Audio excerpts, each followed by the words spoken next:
Hey everyone, thanks to BAFT, thanks Craig, great to be here. Very topical, talking about fraud in trade finance, and we're looking broadly across trade finance, inclusive of receivables finance, supply chain finance, etc. Maybe we'll start with introductions. I'm Ben Arbour, I'm the CEO of Compledata. We are an AI company helping financial institutions and corporates digitize and automate trade finance operations. I also co-chair the ITFA Financial Crime Compliance Initiative. We have a very close collaborative relationship with BAFT and with the ICC and with IRBLP around helping fight financial crime in trade finance. Paul? Thank you, Ben. Paul Scobie, Head of Product Risk and Transaction. It's not on, is it? Yeah, got it. Hi, sorry about that. Hi, Paul Scobie, Head of Transactional Risk and Product Risk for the Americas at HSBC. Been with a long history of 30 plus years in trade. That stems from the UK, Europe, through to Asia, into the Middle East, and then most recently in the Americas and New York. Basically, from front to back, trade has been my career in that respect. And now, very much, for the last 10 years, been looking at the product risk and very much transactional risk, which includes both non-financial and financial aspects across all of the product suite that HSBC offers in the Americas. Awesome. So we're here to talk about the English Premier League. Soccer is top of the agenda, I think. Right, Paul? Isn't that what we're... Okay, forget about it. That's my son's team. He'll be very pleased. Yep. Yeah. I'm born and bred Brighton, and so we still got to play you. So your struggle that game. So, trade finance fraud. I forgot to mention in my introduction, I also do quite a bit of expert witness work in trade finance broadly and financial crime. Pretty much every case that I've done in multiple jurisdictions has been related to fraud. I think maybe the obvious place to start will be with the First Brands case, where a company of 5 billion in revenue, had 6.1 billion of regular borrowings, plus 2.3 billion of off-balance sheet financing, primarily factoring with some payable supply chain finance, some inventory finance, and pretty clear evidence of fake invoices, double, triple invoicing, multiple collateral pledges to different financing institutions, hiding of off-balance sheet outstandings to traditional lenders, obviously extremely well covered in the press, and the founder and his brother currently going through criminal proceedings for falsifying accounts, wire fraud, and other charges. And pretty impactful across the board, obviously, with the closure of Raystone. Very interesting in terms of the role of private credit in the First Brands case.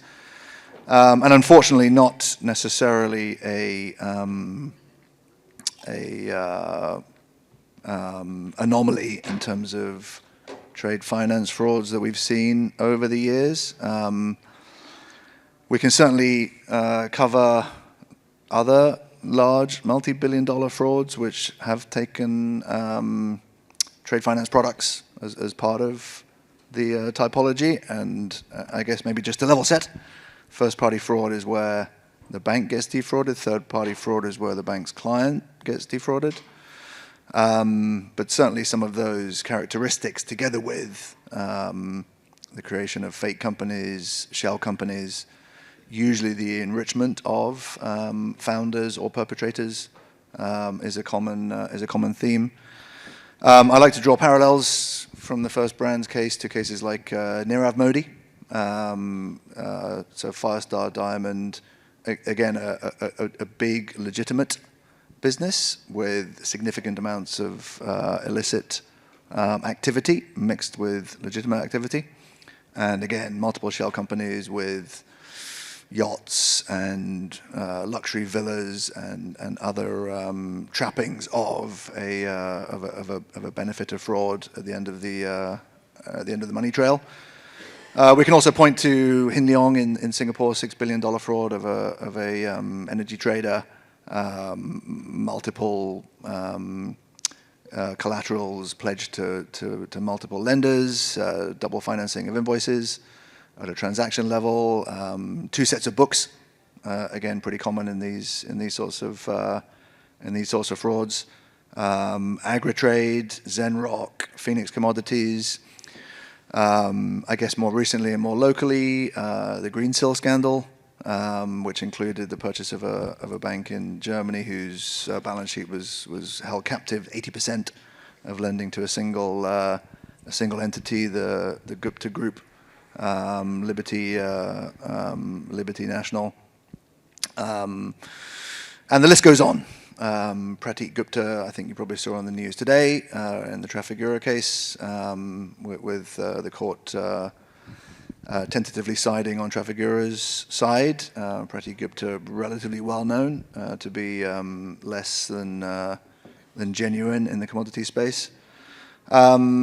So I'll come back to some of the common themes in those sorts of typologies in trade finance fraud broadly. But Paul, maybe you want to comment on the control framework and how some of these frauds could maybe be prevented moving forwards? I was going to say I'm not able to comment on some of the names that you've mentioned there, obviously, Ben. But certainly a robust control framework is how to avoid some of these names that you've mentioned and some of these examples. Key is to understand the asset, the transaction, and the players within those businesses and how they're dealing and working, who they're transacting with, where they're transacting with, and ultimately close visibility of the underlying asset, be it receivables, payables, or core trade. So ultimately, that is some of our key controls. When you then relate that into the world that we've come into in the last couple of years with tariffs, a lot of those control frameworks and actual controls are very, very much akin to tariff evasion or potential tariff evasion, understanding where the clients and customers are transacting, and any change and movements of that is obviously very much will point you in a direction of evasion of that tariff, potential evasion of that tariff. Key is to actually have visibility of the flow of funds, the flow of receivables, understanding how that underlying transaction works, and ultimately that will protect and highlight early on any concerns with the players that you're dealing with. It's not going to wholesale prevent fraud, but ultimately it will give the indications and alerts for us to investigate with our clients and customers to establish whether the change in the norms are positive or whether we need to investigate further. This is very much 101 receivable supply chain and trade, but we have to hold by that by that control framework, and ultimately continue to understand the changes in transactions and movements. You know, with the tariffs, with supply disruptions that obviously, you know, started in COVID, we've seen a lot of opportunities to discuss with clients and understand further their businesses, advise, you know, and work through that. The Trade Plus survey, 6,750 clients surveyed in November across 50 jurisdictions and countries. 1,000 US companies surveyed in that survey on the changes that they're having to adapt to in this very dynamic and uncertain environment that is trade.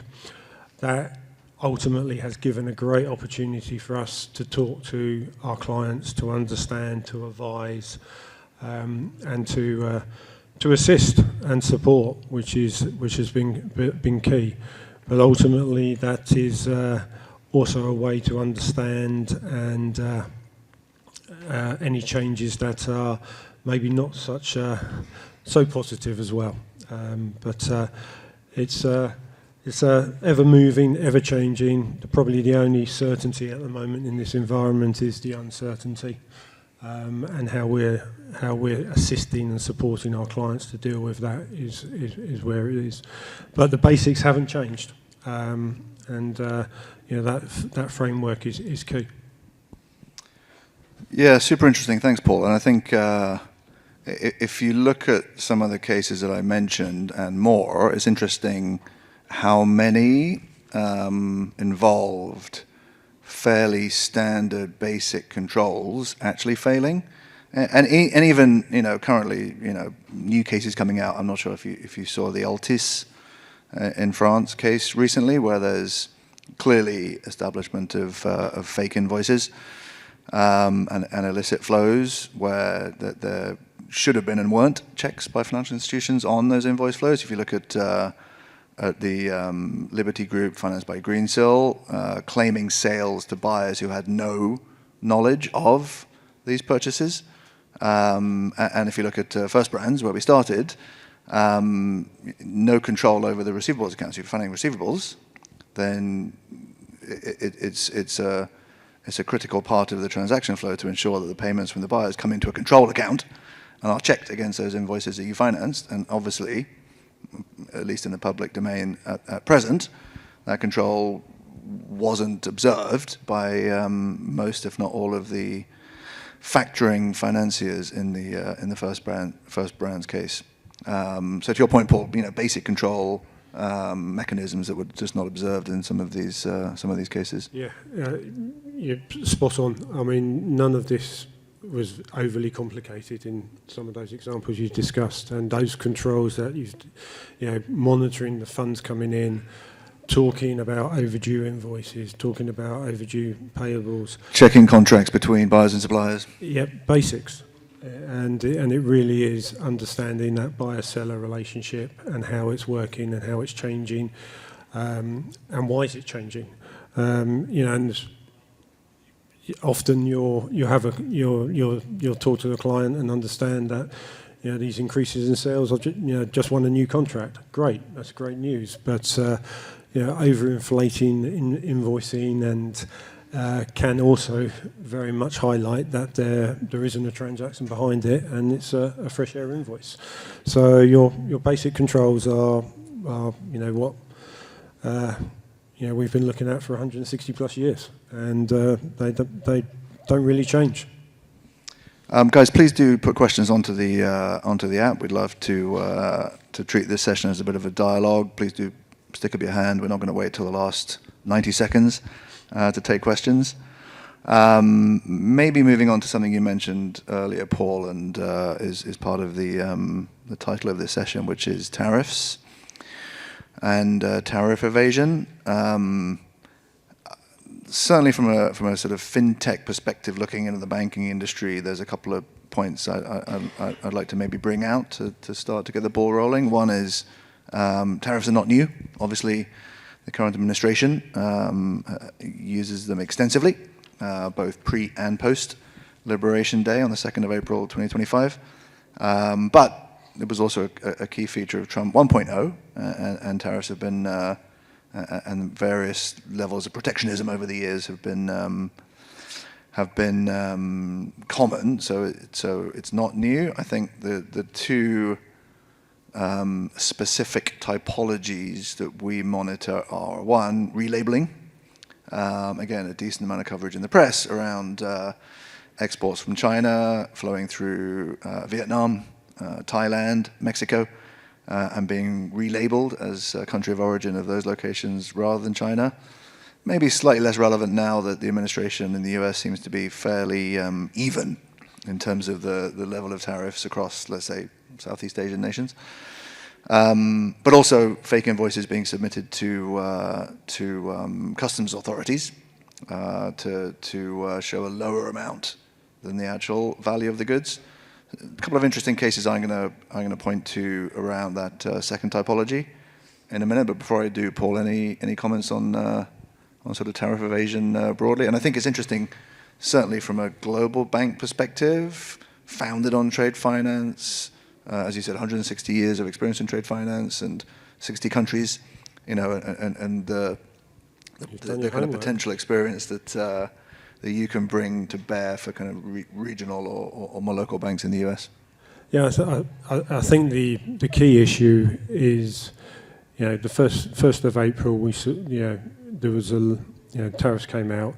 We then had the reprieve, and ultimately the inventory build-up that we've seen across the globe, but also primarily in the US, is coming to an end, and in the second half of this year, we're going to see a lot, potential financial costs. 60% or 66% of the businesses surveyed were talking about increased costs, and it's not just tariffs as well. 47% of freight costs have increased in the same period.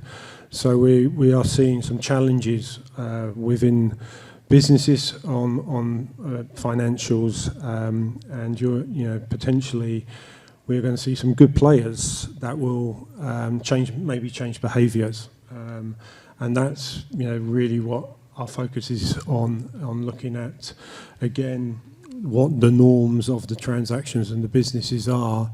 And then ultimately, where a good player is, back against the wall frauds, where I'll just put this invoice through a little bit early and get my finance a little bit early, and then builds up into fresh air invoicing and so on. We see very low levels of fraud across the globe for new to bank businesses, new businesses, and ultimately this is very much a case of when the behaviour changes and when ultimately you have to address that change in behaviour, and therefore address that through those norms and those control frameworks. I'm seeing a lot of questions on the board now, so maybe we should take a couple of them, Ben. Yeah, no, appreciate it, everyone. Thanks for the questions. Maybe I'll take the first one, which has got 3 likes and actually plays quite nicely to what I mentioned just now about cases. Are there any recent examples of tariff evasion other than the very obvious cases of underpricing? What should banks look for? How were these examples found? So my view here is that there's certainly a high level of appetite within the administration to ratchet up enforcement, and given that it's only 12, 15 months into the current regime, we're probably not seeing a huge amount of evidence of that yet. I think you can set that against regulatory loosening, where almost on a weekly basis we see the rolling back of guidance, OCC specific or Fed. So it's a bit of a dichotomy between regulatory loosening and greater enforcement of things like tariff evasion, sanctions evasion, export controls in particular. All that to say that cases-wise, there's not a huge amount of evidence recently. I like to look at cases like Ambiance Apparel, which was an FBI indictment in 2019 of a West Coast-based apparel manufacturer who had already been investigated as part of the garment district money laundering frauds a decade or so earlier, together with links to enablement of narcotics flow into the US. But this was a specific tariff evasion case where double invoicing, where fraudulent invoices were created related to only 60 or 70% of the actual invoice. And suppliers were part of the scam in terms of agreeing the real invoice and the fake invoice. The sophistication of this fraud was such that the company itself actually had an undervalue calculator, which was a piece of software where the actual transaction itself would be plugged in, and the undervalue calculator would generate the actual value of the invoice that was submitted to Customs and Border Patrol, which was, like I mentioned, 30-40% lower than the actual value of the shipment itself. In addition to that, they had split payments, they had secret payments in cash from suppliers to top up the actual value of the transaction. The outcome was a lengthy sentencing for the founders, plus a fine of 11.1 million. So you can find cases of tariff evasion which have centered around fake invoice creation, but certainly I anticipate many more of these cases coming out in the next year, 2 or 3. Should we pick another question, Paul? Yeah, I was just going to come back to that first one regarding under invoicing and so on.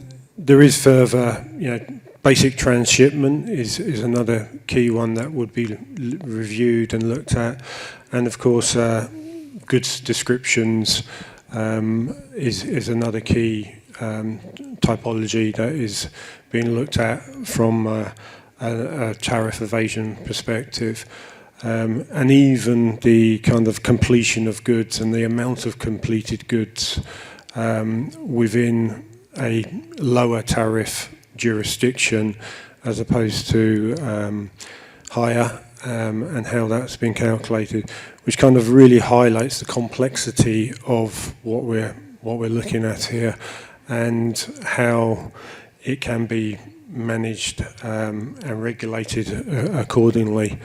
Harmonisation codes changes for a lower tariff bracket than other codes is another topology that we're looking at. Let's go on to another one. Maybe just reinforcing what you mentioned there, Paul, and also answering this question: how can banks use technology to address fraud? It feels like certainly when it comes to goods descriptions and validating whether a shipment, let's say, fits into a company's standard trading pattern, there's some pretty neat tools that are available now, which start with the ability to extract long, complex, or potentially vague goods descriptions from invoices and bills of lading and translate those on an automated basis into HS codes. I think that gives financial institutions a bit of a leg up in terms of detecting potentially anomalous behavior. Doesn't mean it's unusual or even suspicious, but that sort of HS code piece is not, 1 in 10 transactions has an HS code. Now the tech is there to be able to get to 100% of HS code detection per transaction, which is quite neat. I think you can then extend that technology question to things like the ability to detect double financing. proven in many markets. If you look at the India invoice registries, Turkey, Saudi Arabia, digital public infrastructure in many other countries, Bahrain is leading, Spain, Italy, even Ukraine has a post-war effort to try and attract incoming investment by creating more visibility around invoices. And some of the technology empowering some of these initiatives is blockchain-based. Some of it is confidential cloud computing, where actually financial institutions can compare information which is client-specific and therefore protected without actually sharing it. So some really interesting potential technology to counter double financing on an invoice-by-invoice basis. Should we get another question, Paul? Yeah. Shall we cover the operational costs directed there? Go for it. It's a great question, and a lot of banks are moving to a lot more customer surveillance, and certainly rather than documentary checking, which still is very key and still fundamental to our processes. Ultimately, there is a bigger move to customer surveillance, ongoing surveillance behind the scenes, that ultimately looks at transactors across the globe within our data pools that we have, which is hugely vast, to see those changes in behaviours, and also linking that network together. But you still cannot take away the expertise of some of our documentary checkers that will continue to do that.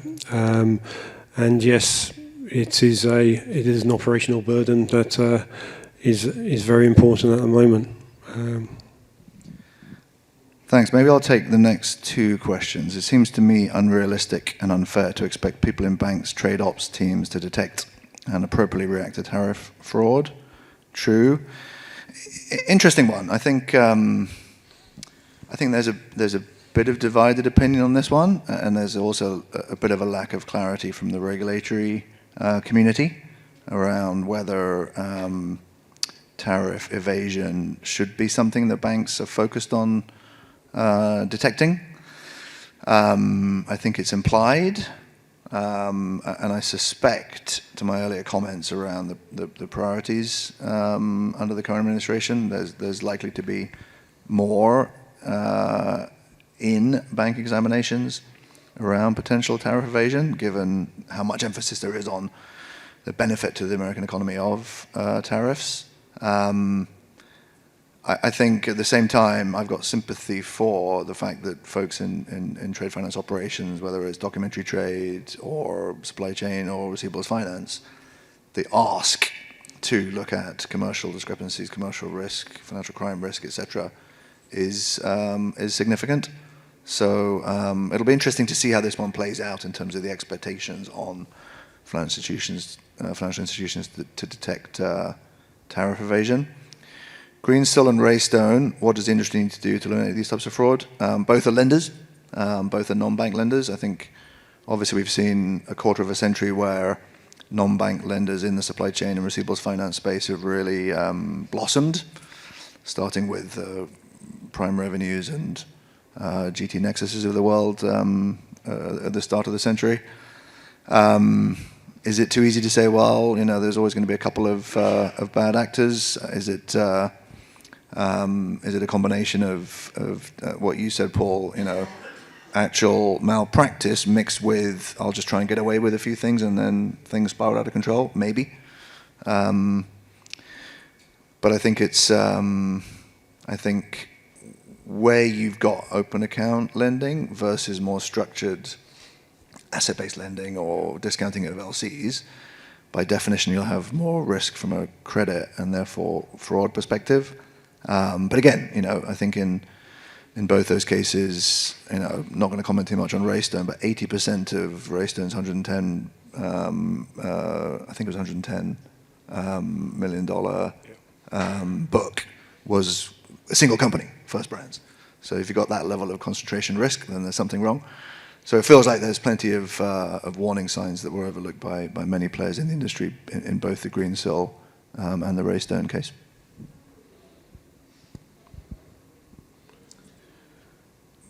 You wanted to cover like change in behavior, Paul, and the ability to sort of manage, that client relationship, or have you? Yeah, just coming into, we've identified again through the Pulse survey the opportunities and the movement of nearshoring, supply chain disruptions that have been generating. What is key is CapEx has been, is being held back, and ultimately looking at working capital optimizations has given a great opportunity for us to really assist our clients across the globe. And trade is not stopping. 5% up globally across last year. Ultimately we are seeing the shift to some very large transactions where previously cash-rich companies were not looking at their optimization of receivables or supply chain, and now through kind of the nearshoring and the logistics of moving a factory or a production is ultimately going to take a number of years to do. Optimizing your capital, working capital, has been fundamental. So it's very much given us a great opportunity to know our businesses, our clients a lot more, and to understand it, how we can assist and grow with them. And we're uniquely positioned with our global footprint to be able to assist as we see shifts in supplier base or opportunities of movement around the globe.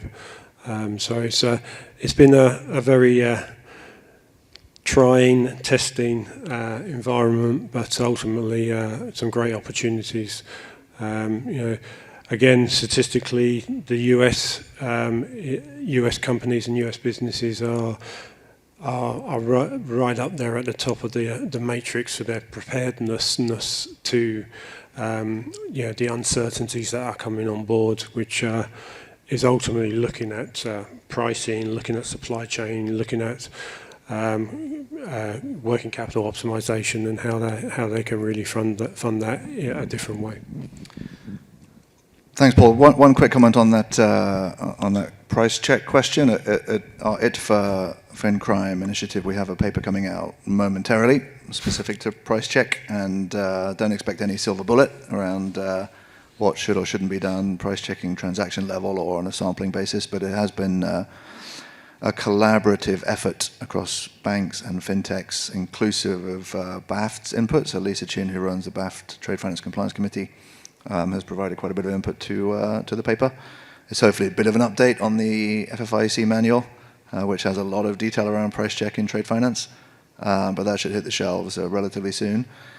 Running out of time here, maybe I'll try and cover a couple of these questions quickly. From a compliance perspective, which trade documents are treated as trusted, but are easy to manipulate or duplicate? I think genuinely, and Rachel was interesting this morning in her FBI presentation, I spent a bit of time in December or November with a partner of ours in the fintech space, who in about 7-8 minutes created a fake LC, multiple presentations of legitimate-looking documents under that LC, a fake company backing the presentation, fake directors with LinkedIn profiles, all of which look genuine, all in under 10 minutes. So I think the concept of trusted documents, even obviously bills of lading issued by shippers and certificates of order issued by chambers of commerce, it's difficult really to rely on trusted documents at all these days, which is why I think the approach the industry is taking, as you mentioned, Paul, is a broader control framework at a customer and KYC level, as well as at a transaction level, as well as contracts between buyers and suppliers. But of course, it has to be on a risk-based approach. You can't check every detail of every transaction every time. But again, no necessarily sort of silver bullet there. How much tariff progress or purchasing agreement should we anticipate in the US-China relationship coming from the April Xi-Trump meeting? Rare earth minerals, absolutely. I mean, there's long been a significant dependency from a US standpoint on China for the provision of rare earths. I think China currently provides over 70% of the world's supply of rare earth minerals. There's clear efforts by the administration to try and diversify away from China, but it's a very strong weapon that the Communist Party wields in its relationship with not just the US, the West. And maybe a quick related comment there. We've certainly seen a extreme willingness for the current administration to tolerate white-collar crime. I think in Trump's first 20, 30 days, he pardoned the founder of Silk Road, the biggest and most successful dark web operator. He's pardoned, obviously, the people behind the Jan the 6th riots. If you look at the New Year's pardons list, 10 of the 21 folks pardoned were all convicted fraudsters. I think, if you want to place a bet, I suspect that Sam Bankman-Fried and Elizabeth Holmes, will probably be released at some point in the near future. There's a clear willingness within the current administration to tolerate white-collar crime and fraud. And maybe that's because our president is a convicted felon, I'm not sure. Anyway, I think an interesting theme in terms of where we see fraud in general. We're out of time, I think, Craig. Have we got time to finish another question, or should we... You can take one more, that would be great. Okay, Paul, do you want to take this one? Yeah, sounds like a no. I was just hoping the clock was run down on your last few comments. Obviously, that is not my... I could not be quoted on any of that. What's the question? Sorry.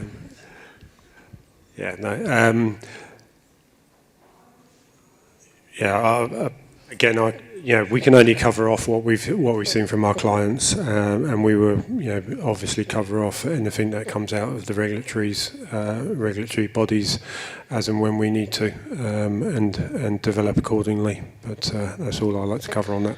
Yeah, I think there's an interesting dichotomy here where there's far fewer bank examiners in the regulatory community now than there were 12 months ago. BSA AML experts are in much shorter supply, which is intentional. And I think at the same time, the expectation around enforcement, specific to tariffs and export controls and sanctions, is growing. So it'll be interesting to see how that plays out in the OCC and the Fed, etc., moving forwards. Anyway, thanks, Paul. Really appreciate it. Great conversation. Thanks for all the questions. Really loved all the questions, and thank you. Lots of fun.